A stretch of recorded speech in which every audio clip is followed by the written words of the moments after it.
नमस्कार साथियों, आपके अपने YouTube चैनल पर आप सभी का स्वागत है। आज की करंट अफेयर की महत्वपूर्ण सीरीज को आगे बढ़ाते हुए वीडियो शुरू करते हैं। लेकिन उससे पहले अगर आपने अभी तक हमारे चैनल सब्सक्राइब नहीं किया तो प्लीज सब्सक्राइब जरूर करें। वीडियो अगर आपको पसंद आए तो वीडियो को लाइक जरूर करें। तो वीडियो शुरू करते हैं। अंतर्राष्ट्रीय समुद्री सम्मेलन, माननीय उपराष्ट्रपति श्री जगदीप धनखड़ ने अभ्यास मिलन 2024 के एक भाग के रूप में आयोजित अंतर्राष्ट्रीय समुद्री सम्मेलन का उद्घाटन किया। तो अभ्यास मिलन 2024 अंतर्राष्ट्रीय समुद्री सम्मेलन का उद्घाटन किसके द्वारा किया गया? माननीय उपराष्ट्रपति श्री जगदीप धनखड़ जी के द्वारा। आगे देखते हैं जानकारी क्या है।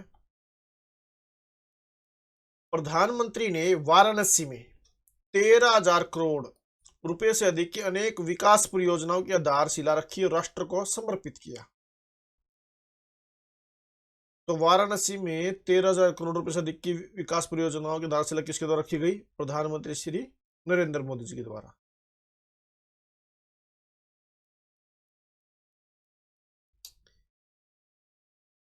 भगवान बुद्ध और उनके दो शिष्यों के पवित्र अवशेष 19 मार्च तक आयोजित 26 दिनों की प्रदर्शनी के लिए थाईलैंड पहुंचे।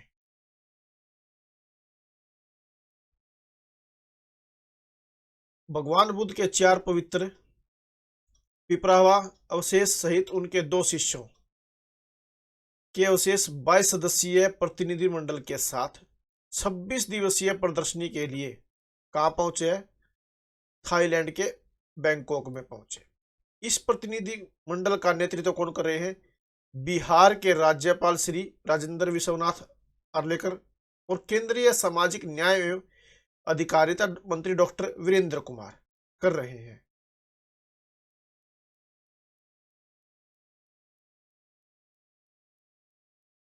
भारत और ओमान के बीच अभिलेखागार के क्षेत्र में सहयोग करने पर सहमति।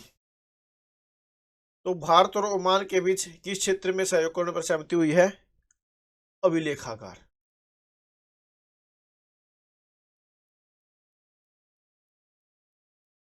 केंद्रीय स्वास्थ्य एवं परिवार कल्याण राज्य मंत्री प्रोफेसर एसपी सिंह बघेल ने नई दिल्ली में नीति आयोग के सदस्य डॉक्टर वी के पॉल की उपस्थिति में पहले राष्ट्रीय सार्वजनिक स्वास्थ्य भारत सम्मेलन का उद्घाटन किया। यह 3 दिवसीय सम्मेलन 23 फरवरी से 25 फरवरी 2024 तक स्वास्थ्य सेवा महानिदेशालय के अंतर्गत राष्ट्रीय रोग नियंत्रण केंद्र द्वारा आयोजित किया जा रहा है।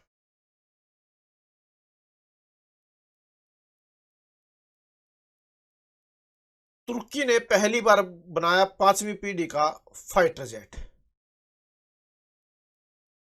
तुर्की के पहले नेशनल कॉम्बैट एयरक्राफ्ट कान ने अपनी पहली उड़ान पूरी की है। देश की वायुसेना को उन्नत करने के प्रयासों में एक अहम सफलता मानी जा रही है।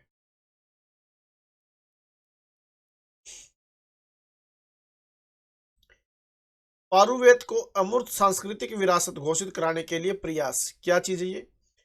Indian national trust for art and cultural heritage, संयुक्त राष्ट्र शैक्षिक वैज्ञानिक और सांस्कृतिक संगठन यूनेस्को द्वारा वार्षिक उत्सव पारुवेद कृत्रिम शिकार प्रशिक्षण अभ्यास की को अमूर्त सांस्कृतिक विरासत घोषित कराने के लिए प्रयास कर रहा है।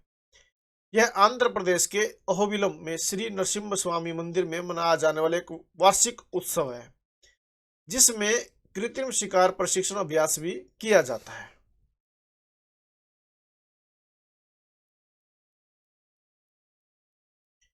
उत्तर प्रदेश पहला कछुआ संरक्षण रिजर्व स्थापित करेगा। उत्तर प्रदेश के गोंडा जिले में वन विभाग, turtle survival alliance foundation India के सहयोग से संरक्षण का प्रयास शुरू कर रहा है।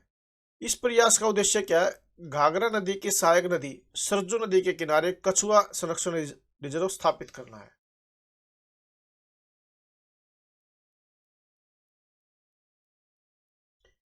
मध्य प्रदेश ने बैगलेस स्कूल पहल शुरू की। तो बैगलेस स्कूल पहल किस राज्य द्वारा की गई है? मध्य प्रदेश द्वारा। मध्य प्रदेश सरकार ने बच्चों के लिए बड़ा फैसला लिया है। स्कूली बच्चों को अब no bag no homework day मिलेगा।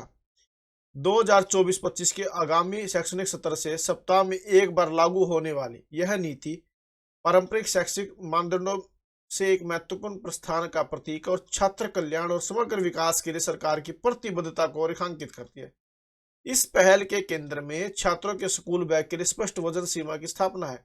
जैसा कि राज्य सरकार द्वारा जारी एक नोटिस में बताया गया कि छात्रों की संबंधित कक्षाओं के अनुसार वजन की सीमा अलग अलग होती है। कक्षा 1 और 2 के लिए 1.6 से लेकर 2.2 किलोग्राम तक, कक्षा 9 और 10 के लिए 2.5 से लेकर 4.5 किलोग्राम तक। यह सावधानीपूर्वक वर्गीकरण भारी स्कूल बैग के कारण होने वाले शारीरिक तनाव की सूक्ष्म समझ को दर्शाता है।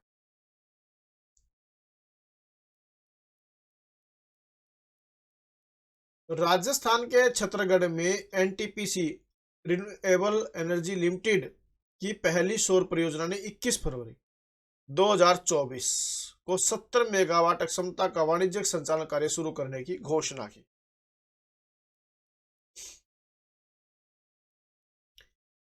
एसजेवीएन ने उत्तर प्रदेश में 50 मेगावाट के गुजराई सौर ऊर्जा स्टेशन चालू किया।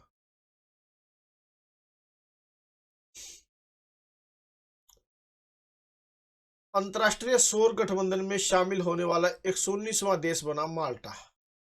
तो अंतर्राष्ट्रीय सौर गठबंधन में शामिल होने वाला 119वां देश कौन सा बना है? माल्टा। अरुणाचल प्रदेश सरकार ने हाल ही में राज्य के पहले विशेष बाघ संरक्षण बल एसटीपीएफ की स्थापना के लिए राष्ट्रीय बाघ संरक्षण प्राधिकरण के साथ एक समझौता ज्ञापन पर हस्ताक्षर किए। इस कदम का उद्देश्य क्या है? संरक्षण प्रयासों को बढ़ावा देना और राज्य के भीतर बाघों की आबादी की रक्षा करना है। अरुणाचल प्रदेश जो अपनी जैव विविधता के लिए जाना जाता है, 3 बाघ अभयारण्य का घर है ये पहले ही।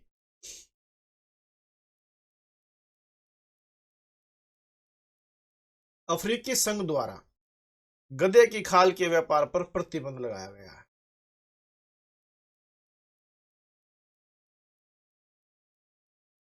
उत्तरी अमेरिका के सबसे शुष्क क्षेत्र डेथ वैली के भीतर स्थित बैड वाटर बेसिन में अगस्त 2023 से वर्षा में उल्लेखनीय वृद्धि हुई है, जिससे अप्रत्याशित रूप से मैनली झील का निर्माण हुआ है।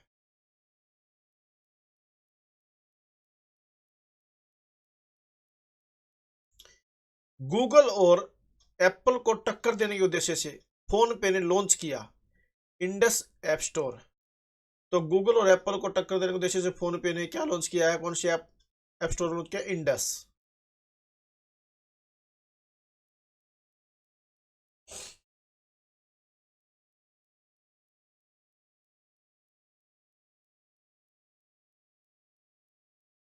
मॉर्गन स्टैनली रिसर्च ने बुधवार को कहा कि वित्त वर्ष 2025 में भारत के सकल घरेलू उत्पाद जीडीपी वृद्धि दर 6.5% रहने की संभावना है।